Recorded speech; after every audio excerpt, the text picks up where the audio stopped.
refrain from alcohol because it has the like the warning on the smoking labels, they have that warning in bars.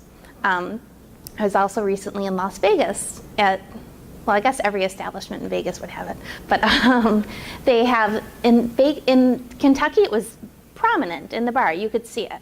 In Vegas it was this tiny little thing in the bathroom, but it was there. What do you guys think the reaction of the patrons was to the sign saying, if you might become pregnant, don't drink? It's kind of a joke. It's kind of a laugh. Well, you know, all kinds of comments that were along those lines of, you're in a bar, things happen. Over half of pregnancies are unplanned.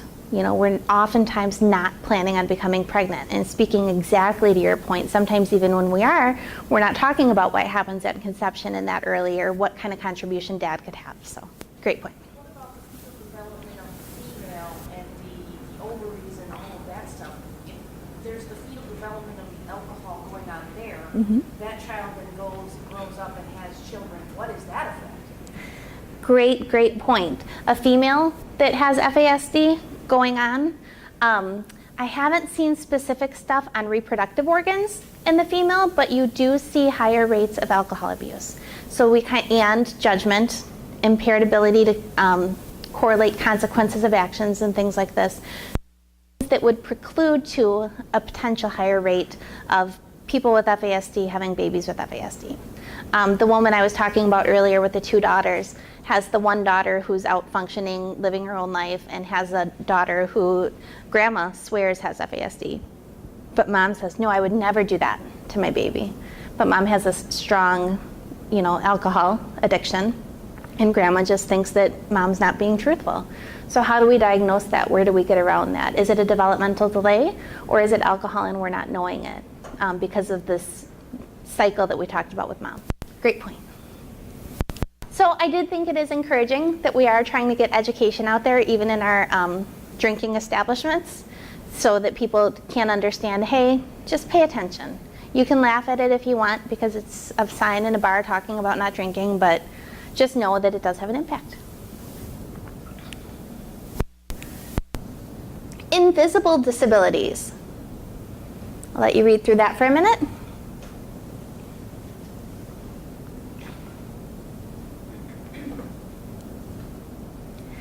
I want to talk for a little bit about abstract concepts, math, time, and money. I work with a gal who has an FASD. I worked with her for quite a while. And when I first was teaching on FASD, we would run groups at Pathways. I don't know if any of you guys were able to attend them. For individuals, staff, family, caregivers, professionals who just want to know, anybody was welcome and they can come and learn about FASD. So this woman has a very difficult time managing her money. Very difficult.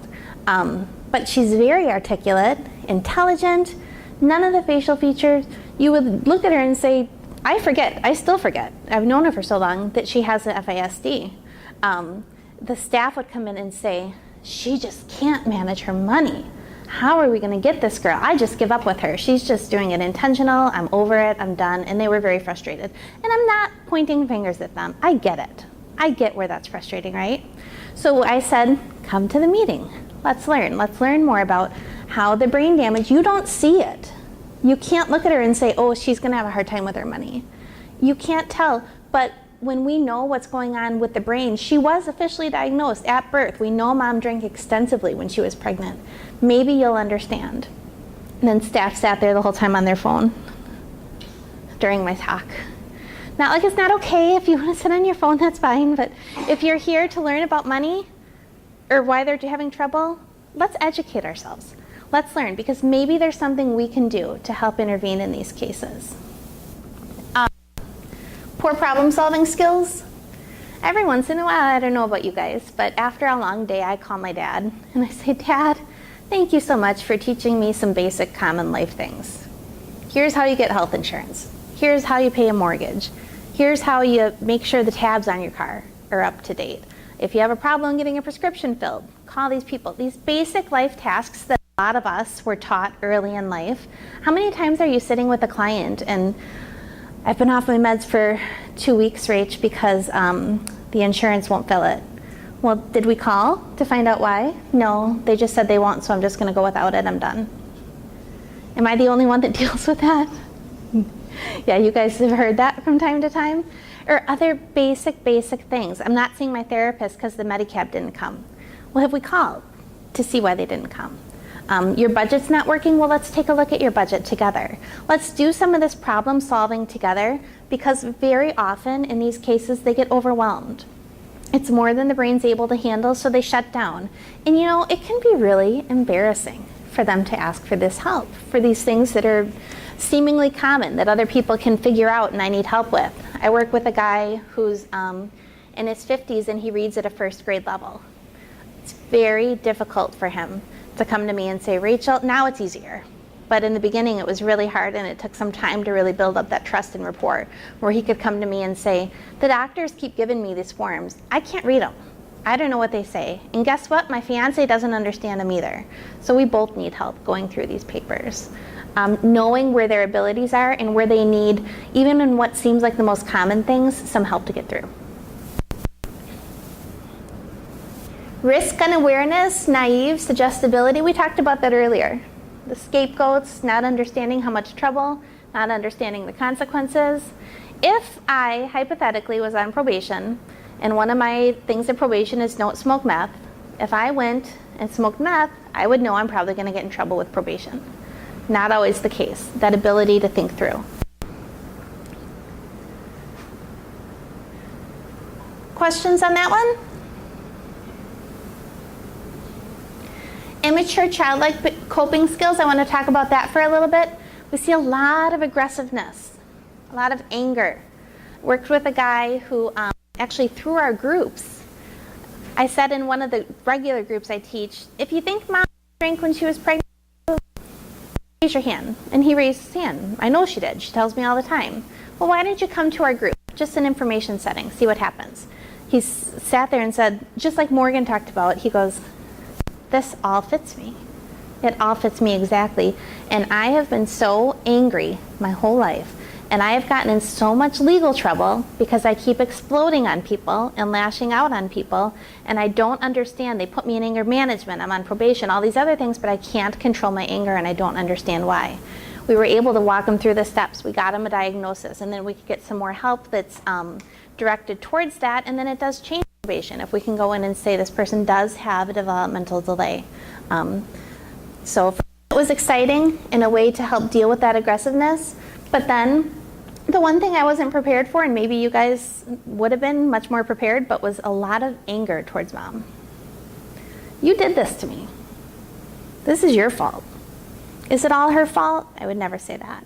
But his emotion in the time was, if you wouldn't have drank when you were pregnant with me. The woman I was talking about with the money has a lot of resentment towards mom.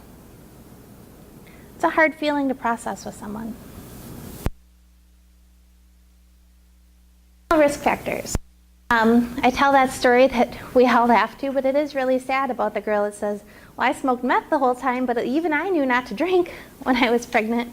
I always get asked when I give these talks, how do we know if mom's going to drink? Because when you're looking at intervention strategies for FASD, largely it is intervening with pregnant people. Let's intervene before it even happens. Because after it happens, we got a much bigger road. It's much more difficult. So let's intervene with moms before. So looking at moms, low socioeconomic status, low education, marital status, religion, living in a rural area, more reported stress, and physical aggression, sexual abuse. What are your thoughts on that? What do you mean by religion? Like it's a protective factor or it's a risk factor if they're religious? I guess I don't understand. Absolutely, good question. What do you guys think? Protective or risk factor for religion? It can depend. Very much a protective factor in other cultures because with some religions, you don't drink at all. Can be a risk factor, but much more protective. What do you guys think of marital status? That one kind of shocked me. I think it depends. If you're single, you're probably more likely to want social. But then again, like the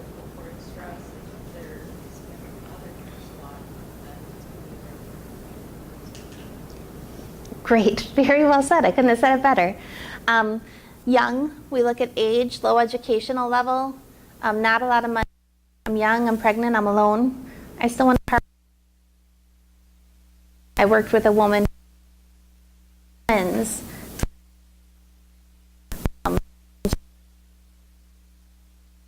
Hours, she didn't care if he was abusive,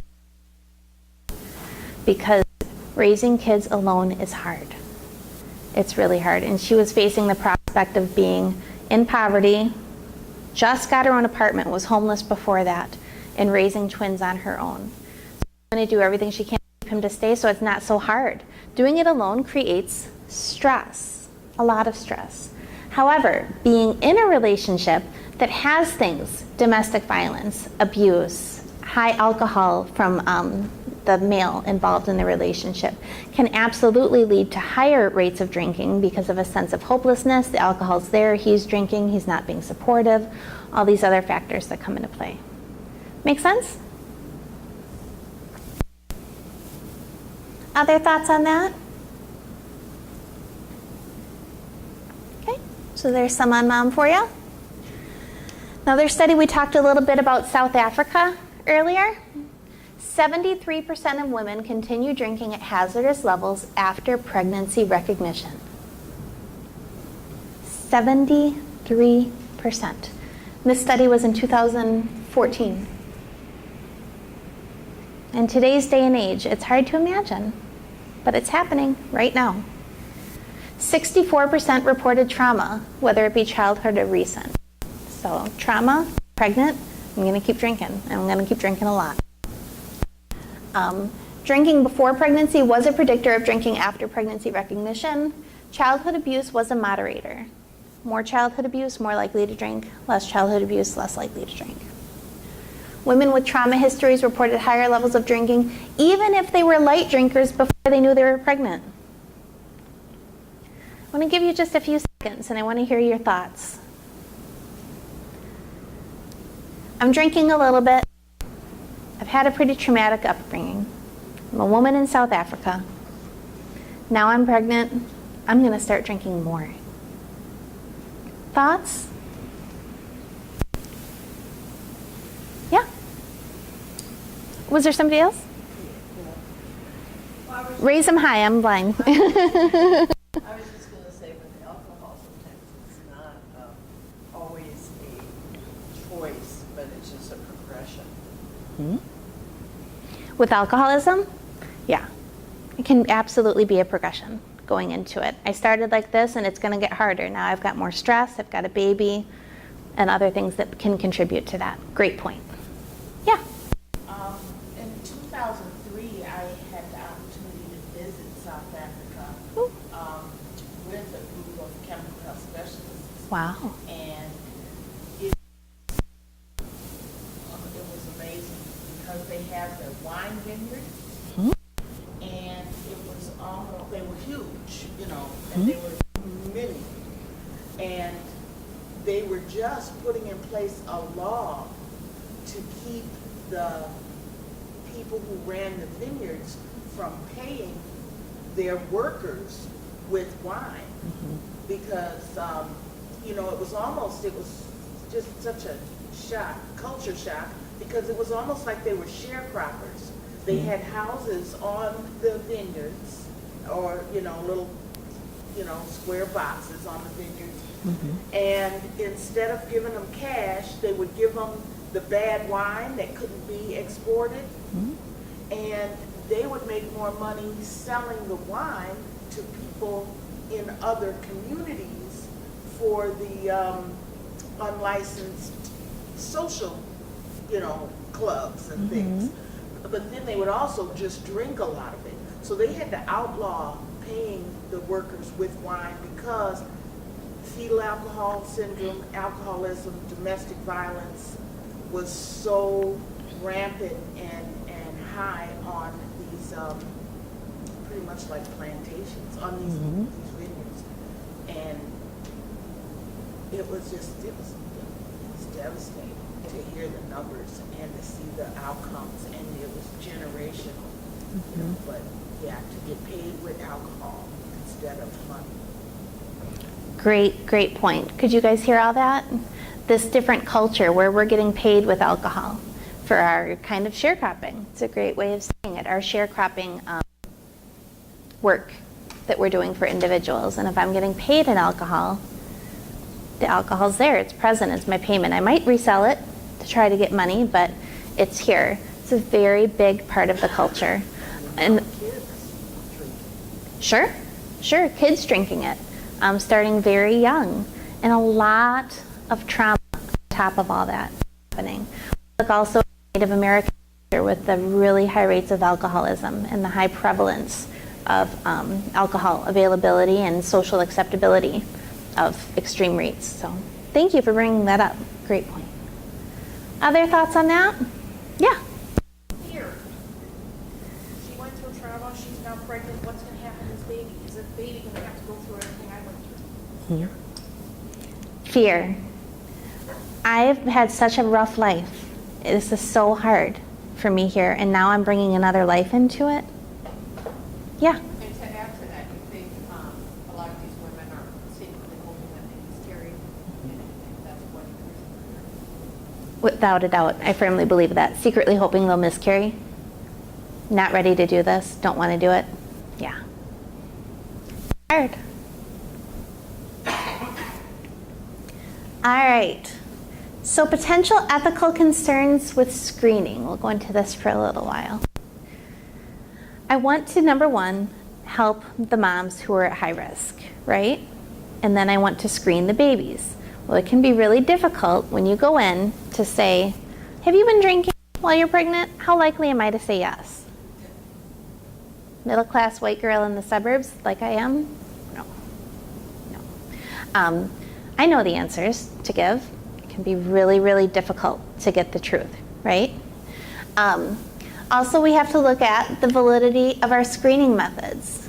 What do we know? What don't we know? I've worked with moms, many pregnant moms, with substance abuse issues. What's the difference if mom's drinking alcohol? If she's smoking pot, is that okay?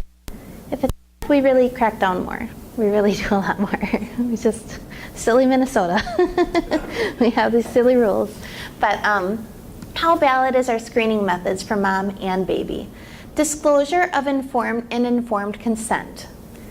When you're working with any population with a developmental delay, do they understand what we're asking them? Do they know the implications of what they're saying? Is the screening tool appropriate? Do we need to have a guardian there, a caregiver, somebody to help them understand and process? My guy who reads at a first grade level, he doesn't want to admit that to a new psychiatrist when he walks in, but if he can trust somebody to bring me with so that I can help you read and not make you feel so stupid when they're going through some of this stuff. Do you understand what you're getting into? And that can be different when we're looking at these studies too. Let's take that South African study. We're in very high rates of trauma, in a very tough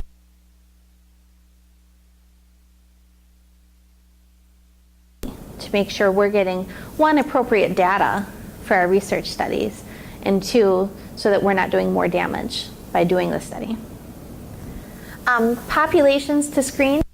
We know some of these populations to screen, but again, say upper class. Person walks into the upper class pediatrician's office. How likely are we to really screen effectively there? A lot less likely. There's populations where we look for it. Been in this field long enough now where does it feel to you guys like nothing more will surprise me? You've seen it, you've heard it all because of the population you're working with. If we were working with different populations, it might be a different story. Best interest, roles and responsibilities of stakeholders.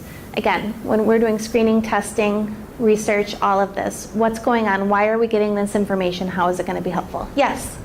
Well, I was just thinking, especially about the study in South Africa, are women drinking into their second and third trimester? I mean, is that taken into account?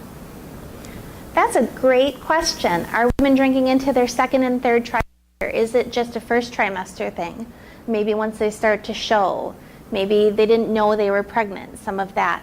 And that goes perfectly, I'm glad you brought that up, into this. How are we doing these studies? What are we looking at? What's the difference of the impact when we're drinking in the first trimester versus the third trimester?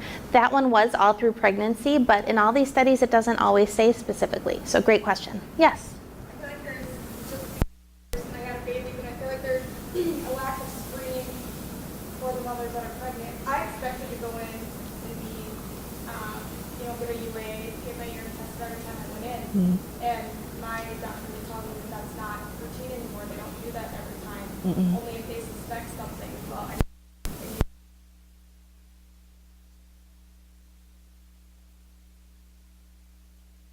doing those screenings, where's the, it's different if somebody didn't know they were pregnant, but where's the, why isn't this being controlled or looked at from the very beginning versus, after the children are born and then, can take till they're 16 to figure out what they have. Absolutely. I was just really surprised that, I expected that and it didn't happen. So. Absolutely. I had my babies before I was really strongly in the field, but looking back, yeah, I'm surprised that there wasn't more. They do screen a lot for domestic violence, which is another topic I teach and work with a lot, but there's not the screening here in certain populations. Other populations, yeah, there's a lot more, but it's still not out there as much, and there's still many, many doctors who will say it's okay to have some. So if my doctor says some alcohol is okay, and if he says one's okay, well, what's wrong with two? Then maybe I had two, what's wrong with three? Where's that slippery slope that's coming from there? Great point. Yes? Even with UAs and stuff, it's all going to still be up to the mother. And I encourage obviously as much as we do with any other problem that any of our clients have, you're not going to necessarily, there's no way that you can control it and stuff. Right, but then there's the intervention with child protection that would probably be called immediately, some more monitoring.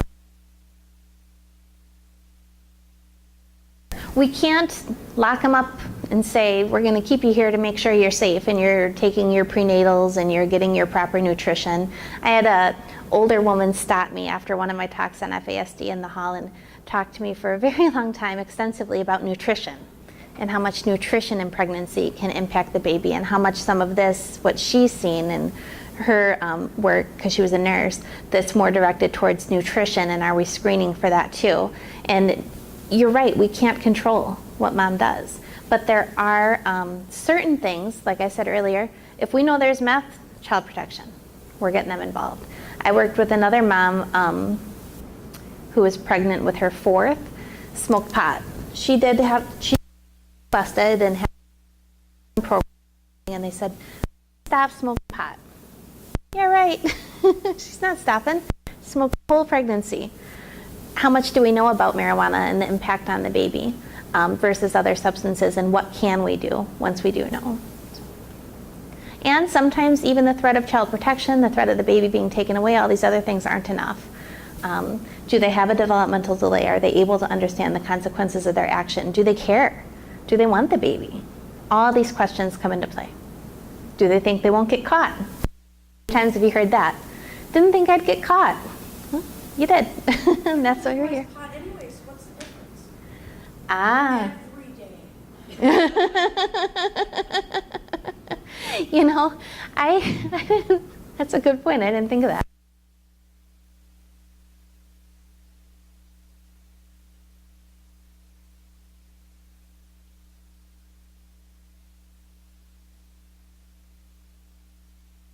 A social issue, one that we haven't seen as much of to this point. So. One that I find interesting is a coworker of mine. I do adult mental health rehabilitation arms program.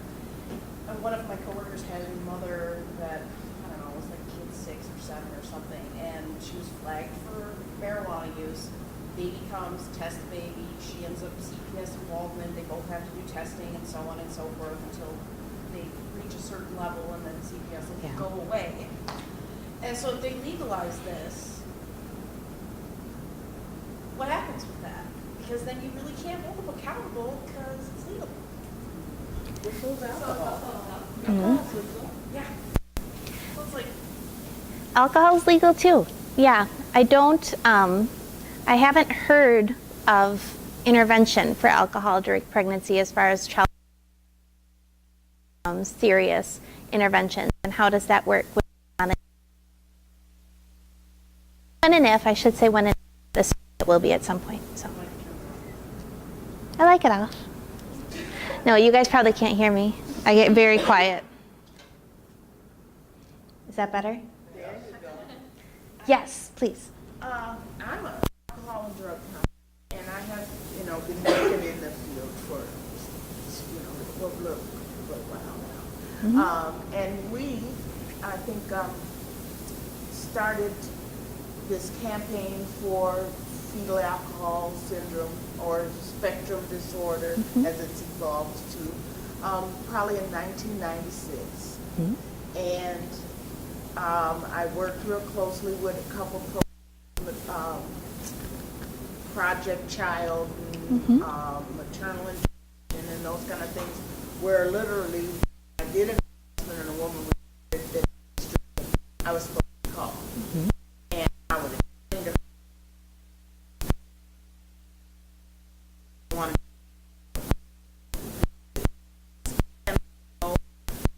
got support in the area if she thinks it's now. So I spent time just, studying and researching on, all the different kinds of drugs and how they affect the kids. But it was the alcohol was the one where the money went to help women stop drinking. And then, of course, crack cocaine. But intervention was specifically for alcohol. Usually,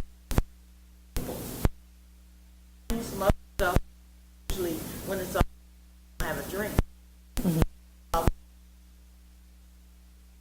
Research is what I was wondering, how much new research. I knew I would tell women marijuana affected the reproductive organs, and it affected, the THC settles in the brain, and it affects the respiratory of the child. But that was all I really knew. And we couldn't force them into treatment for smoking marijuana. But Yes.